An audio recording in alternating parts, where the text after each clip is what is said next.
এক ব্যক্তি তার ৫,৬০০ টাকার কিছু টাকা বার্ষিক ১২% মুনাফায় এবং বাকি টাকা 10% মুনাফায় বিনিয়োগ করলেন।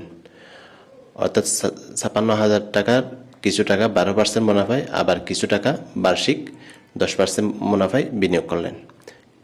দেখা গেছে ১ বছর পর তিনি এটার উপর মোটের উপর ৬,৪০০ টাকা মুনাফা পান। ১২% মুনাফায় কত টাকা তিনি বিনিয়োগ করেছেন? আমরা ধরে নিই, যেটা নির্ণয় করতে হবে সেটা আমরা এক্স ধরে নিব। তাহলে ১২% মুনাফায় আমরা ধরে নিই এক্স টাকা বিনিয়োগ করেছেন।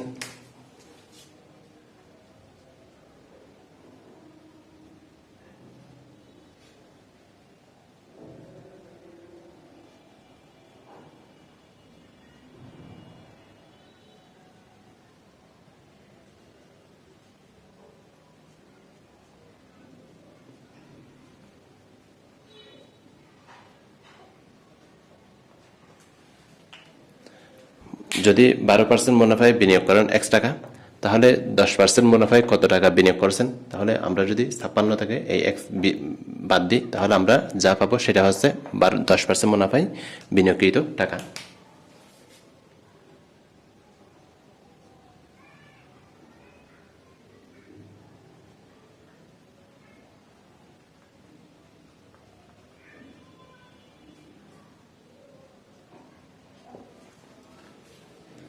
এখন আমরা প্রথম ক্ষেত্রে ১২%, এটা কি? এটা হচ্ছে রেট অফ ইন্টারেস্ট, আর এর মান পাই আমরা জানি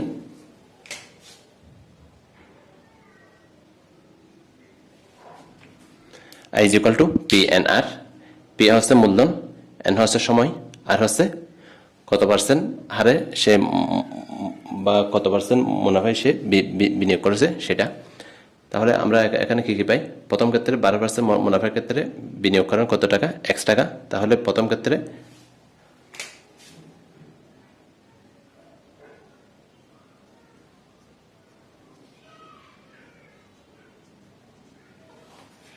বার্ষিক বলতে এখানে কত? ১ বছর। আর ওয়ান কত বিনিয়োগ করেছে? কত? ১২%।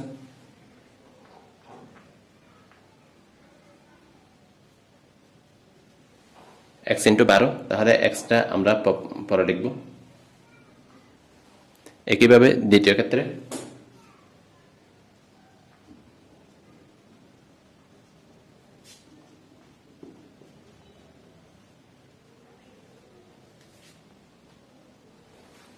I2 is equal to P2 and R2. P2 কত? এটা হচ্ছে P2 আমাদের, N হচ্ছে বার্ষিক, তারপর R2 হচ্ছে 10% মুনাফা।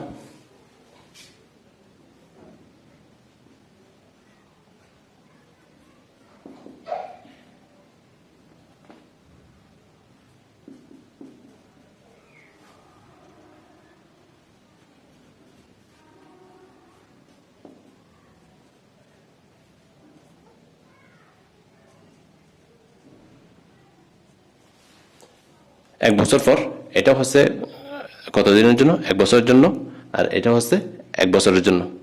এখন তিনি ১ বছর পর ৬,৪০০ টাকা মুনাফা পান। অর্থাৎ এটা আর এটা সমস্যা হচ্ছে কোনটা? এটা। তার মানে এটার উপর তিনি ৬,৪০০ টাকা মুনাফা পান। তাহলে আমরা বলতে পারি I1 plus I2 is equal to ৬,৪০০।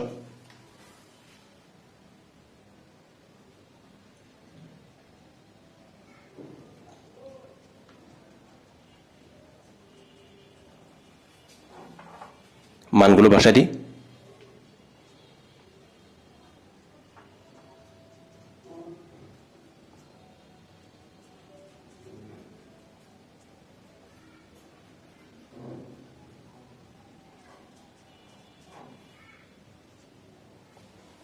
এখান থেকে নিচ থেকে আমরা 1/100 আমরা কমন নিই।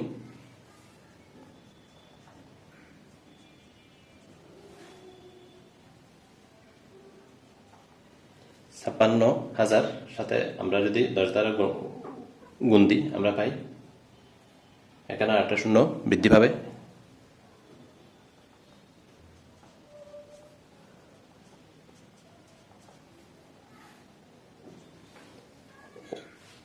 এটাকে আমরা আরো গুণন করব। তাহলে এখানে ২টা শূন্য, এটার দ্বারা আমরা যদি আরো গুণন করি তাহলে এখানে আরো ২টা শূন্য বৃদ্ধি পাবে। 12x থেকে 10x চলে গেলে আমাদের থেকে আর 2x,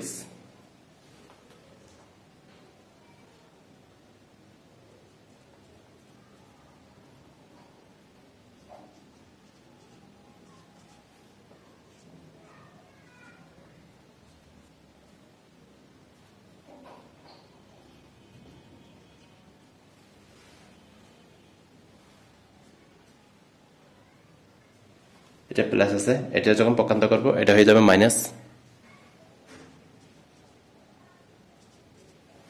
64 থেকে 56 চলে গেলে 8, 4টা শূন্য আছে, বসাই দিই। উভয় পাশে আমরা 2 দ্বারা যদি ভাগ করি,